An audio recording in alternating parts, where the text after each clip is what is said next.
ษา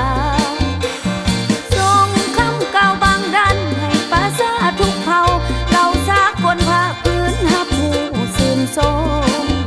เห็นว่ากองทัพมีหลักมันต่อภาคและประชาชนสู่ส้นเดินตามที่แนวทางวางไว้ถึงว่า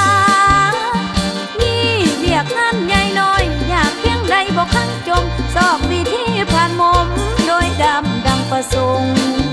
กองทัพสานำวิชาความหูเคียงคู่อาวุธที่มีสู่หมู่บ้านฮาวีอยู่แล้วได้หนีคนสละชีวิตเลือดเนื้อแลกเอาแคว้นทานทินกินแดนคำเมียงนี้มาให้หมู่ประสา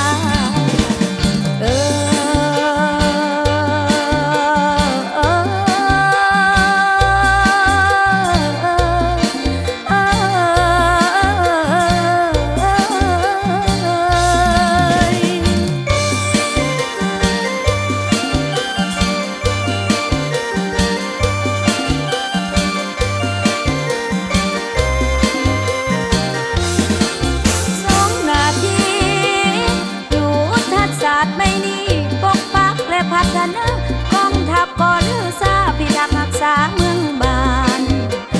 หินฐานเหนือกลางใต้ปลอดภัยมันเบียดทั้งมีเกียรติร่วมสร้างเมืองบ้านหุ่งเจริญ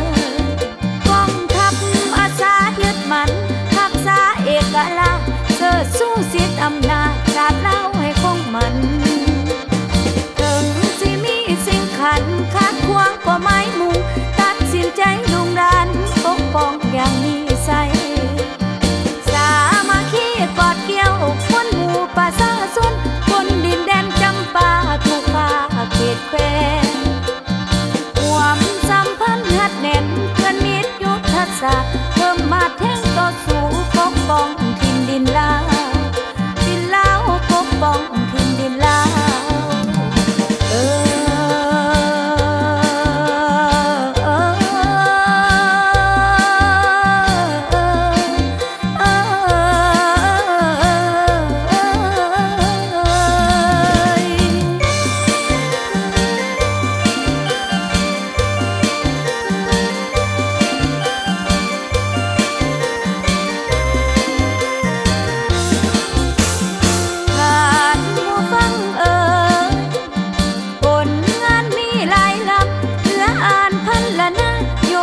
สิ่งสำคัญสู่ฐานฟังเท่านั้น